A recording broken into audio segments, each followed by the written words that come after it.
আজকে আমরা আলোচনা করব মার্কাস অরেলিয়াসের একটা উক্তি। সেই বিষয়ে আমরা একটা বিস্তারিত আলোচনা করার চেষ্টা করব।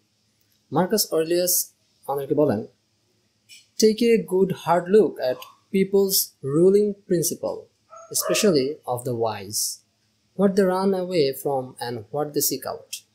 মার্কাস অরেলিয়াস আমাদেরকে বলতেছেন, মানুষরা তাদের জীবনে বা তাদের চিন্তাধারায়, তাদের কর্মে কোন ধরনের প্রিন্সিপাল ফলো করে বা তাদের প্রিন্সিপালগুলো কী কী, মূলনীতিগুলো কী কী বা ভার্চুগুলো কী কী, সেই দিকে তুমি খেয়াল রাখো বা লক্ষ্য করো। যেমন যেই ব্যক্তির জীবনে মূলনীতি নাই বা কোনো ভার্চু নাই, সেই সব মানুষকে ফলো করে আসলে কোনো লাভ নেই। আমাদের জীবনে দেখা যায় কি, আমরা এমন এমন সব মানুষদেরকে ফলো করি, হ্যাঁ, যারা একটু সমাজের চোখে বা যাদের একটু ফেম আছে, খ্যাতি আছে, টাকা পয়সা আছে, আমরা তাদেরকে ফলো করি।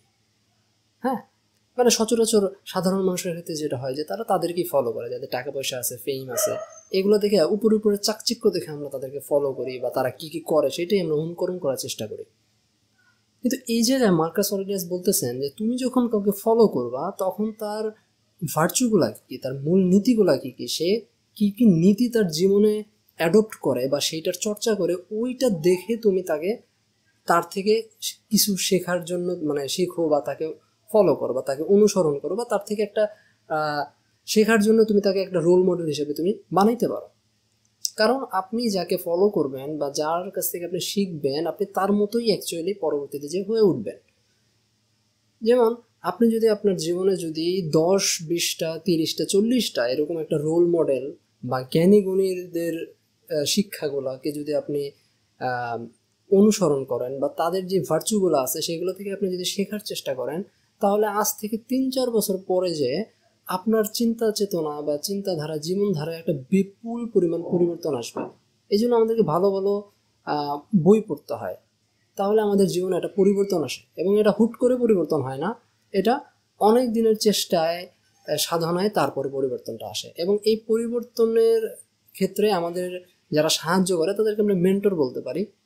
এবং এখন তো আপনি চাইলে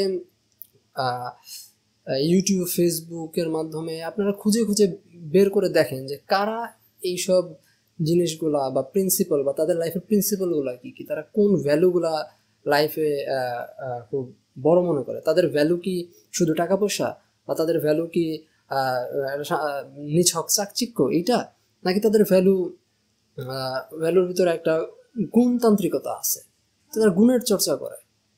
এবং এইরকম একটা ভ্যালু হইতে পারে তারা সত্যের চর্চা করে, তাদের ভিতরে নানা ধরনের কোয়ালিটি আছে। আপনার মানুষের মানে আমরা যখন কোনো মানুষের কোয়ালিটির দিকে ফোকাস করি বা তার গুণের দিকে ফোকাস করি, তখন ওইটা আমরা আমাদের লাইফে অ্যাডপ্ট করি। তো এই জন্য এখানে মার্কাস অরেলিয়াস বলতেছেন, এবং মার্কাস অরেলিয়াস নিজেও তার জীবনে অনেক ওয়াইজ মানুষের সান্নিধ্যে আসছেন এবং অনেক ওয়াইজ মানুষের জ্ঞানগুলোকে তিনি অ্যাডপ্ট করছেন, যার কারণে তিনি একজন গ্রেট কিং হইতে পারছেন। একটা ওই সময়ে দাঁড়ায়া একটা রোমান রাজ্য তিনি যে শাসন করতেছেন, তিনি ওয়াইজভাবে শাসন করছেন। এখন ওয়াইজভাবে তিনি শাসন করতে পারতেন না যদি তিনি ওয়াইজ মানুষের কাছ থেকে শিক্ষাগুলো না নিতেন বা ওই মডেলগুলা তিনি নিজের জীবনে অ্যাপ্লাই না করতেন। তিনি যে তার ডায়েরিতে এইসব ব্যাপারগুলো নিয়ে লিখছেন, এটা হলো তার একদম প্রকৃষ্ট নমুনা। তিনি বলতেছেন যে তোমাকে ওয়াইজ মানুষের থেকে শিখতে হবে। ওয়াইজ মানুষের অন্ধভাবে ফলো না, আপনি তার কাছ থেকে শিখবেন, নানা জনের কাছ থেকে শিখবেন, এবং ওইটা আপনার মতো করে আপনি নিজের একটা ভ্যালু ক্রিয়েট করবেন, নিজের একটা ভার্চু ক্রিয়েট করবেন। এটা আপনি অন্ধভাবে কেউ আপনাকে যে চাপাই দেবে নীতি নৈতিকতা, বিষয়টা এমন না। আপনি জীবনের পথে চলতে চলতে আপনার নিজের ভিতরেই কিছু নীতি, যে নীতিগুলো আপনি ফলো করবেন বা কারো কাছ থেকে শিখছেন, এই জিনিসগুলো আপনি নিজের মতো করে ডিজাইন করবেন। কিন্তু এই ডিজাইনের যে ম্যাটেরিয়ালগুলো, যে মাল মশলাগুলো আছে, এগুলো আপনারা পাবেন জ্ঞানী গুণী যারা প্রজ্ঞাবান তাদের কাছ থেকে। যেমন এটা হইতে পারে অনেক ফিলোসফারদের জীবনী আপনারা ঘাটতে পারেন, অনেক গ্রেট গ্রেট মানুষের বায়োগ্রাফি আপনারা ঘাটতে পারেন, তারপরে অনেক বিজ্ঞানীদের জীবনী আপনি দেখতে পারেন, এবং যারা যুক্তি বুদ্ধি সম্পন্ন চিন্তা ভাবনা করে আপনারা তাদের জীবন দেখতে পারেন। এবং এমন হতে পারে যারা আপনি ইতিহাসের দিকে তাকান, যেই সব গ্রেট মানুষগুলো আছে সেই গ্রেট মানুষগুলোর দিকে আপনার নজর হওয়া উচিত, এবং আপনি যদি তাদেরকে ফলো করেন তাহলে দেখবেন যে তাদের যে গুণাবলীগুলো আছে একসময় সেই গুণাবলীগুলো আপনার জীবনেও সেটা মানে আপনার জীবনেও সেটা প্রবেশ হওয়া শুরু করবে, তখন আপনার জীবনে অ্যাকচুয়ালি চেঞ্জ আসবে। এখন আমরা ওয়াইজ মানুষ বলতে আমরা অনেক সময় আছে যে অহংকারের কারণে বলি যে কেন আমি না ওয়াইজ মানুষ, এইসব আমি কোনো ফলো টলো করি না কাউকে। মূল ব্যাপারটা এইটা না, আপনাকে কাউকে ফলো করতে হবে না, আপনি কারো কাছ থেকে শিখবেন।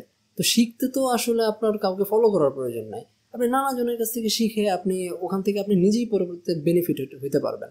কারণ অতীতে যেসব জ্ঞানগুলো আছে, তারা যেসব জীবনগুলো পার করছে, এগুলো তো ফেলে দেওয়ার মতো না, কিন্তু আপনি তাদের কাছ থেকেই শিখতে হবে যারা তাদের লাইফটাকে ওইভাবে যাপন করছে। কারণ ওই যাপন থেকে যদি আপনি না ওই যাপন তারা যেভাবে করছে সেটা যদি আপনি ওইভাবে ওই দিকে ফোকাস না হয়ে যদি উল্টাপাল্টা মানুষের কাছে ফলো করেন, আপনি যদি উল্টাপাল্টা যারা চ্যানেল আছে, কতগুলো আছে না যে আমরা এখন ভিডিও দেখি, মানে কোনো ধরনের বিচার বিবেচনা ছাড়াই আমরা এক একজনের কন্টেন্ট কনজিউম করে যাচ্ছি, কিন্তু আমরা জানি না যে ওই লোকটা কেমন, বা ওই লোকটা অ্যাকচুয়ালি কী ভার্চু কী প্রিন্সিপাল লালন করে তার ভিতরে, আমরা সেইগুলা কনজিউম করে যাচ্ছি, যার কারণে দেখা যায় যে আপনি পরবর্তীতে যে ডিপ্রেস হয়ে যান, আপনার জীবনে কোনো উন্নতি আসে না, আপনার চিন্তাভাবনা ডাল হয়ে যায়, আপনি চিন্তাভাবনা করেন আপনি ক্রিঞ্জি টাইপের চিন্তাভাবনা করেন। তো আপনি যদি ক্রিঞ্জি টাইপের না হইতে চান তাহলে আপনাকে ওই ধরনের মানুষদেরকেই আসলে আপনার মানুষদের কথা শুনতে হবে, এবং মানুষদের ওই কথাগুলো নিয়ে আপনার চিন্তাভাবনা করতে হবে, এবং তাদের যে গুণাবলীগুলো আছে, ভার্চুগুলো আছে, ওই জিনিসগুলো থেকে শিখে ওই জিনিসগুলো আপনার নিজের জীবনে অ্যাপ্লাই করতে হবে। সুতরাং মার্কাস অরেলিয়াস এটাই বলতেছেন যে ভাই আপনার যদি আসলে আমাদের একজন রোল মডেল দরকার হয় জীবন পথে চলার জন্য, আমাদের নানা ধরনের রোল মডেল দরকার হয়, কেবলমাত্র একজন আপনি নানা ধরনের মানুষকে আপনার জীবনে রোল মডেল বানাইতে পারেন। তো এখন কথা হলো যে যদি ফলো যেহেতু আমাদের করতেই হবে বা আমাদের কারো কাছে শিখতেই হবে, তাহলে শিখলে ভালো মানুষের কাছে কেন শিখবো না, বা যাদের অ্যাকচুয়ালি একটা গুণ আছে, প্রিন্সিপাল নিয়ে যারা চলে, যেমন অনেকের আছে ডিসিপ্লিন আছে, তারা ডিসিপ্লিন ভাবে তাদের লাইফ স্টাইলটা লিড করে, এবং অনেকে আছে অনেক চমৎকার চিন্তা ভাবনা করতে পারে, মেধা আছে যাদের, এবং অনেক উদার মনস্ক চিন্তা ভাবনা বা এইসব রাখে, বা অনেকের দেখবেন যে তারা খুব দয়ালু হয়।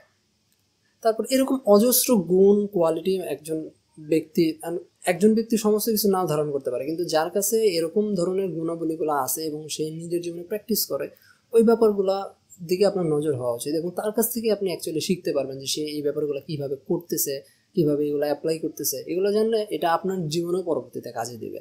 সুতরাং শিখলে ভালো ওইরকম মানুষদের কাছ থেকে শিখুন যারা ওয়াইজ, যারা প্রজ্ঞা সম্পন্ন।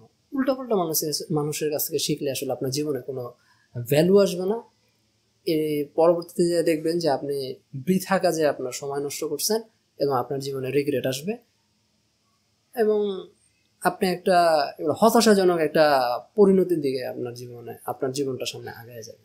So don't do it, follow the wise one and learn from the wise, that's it.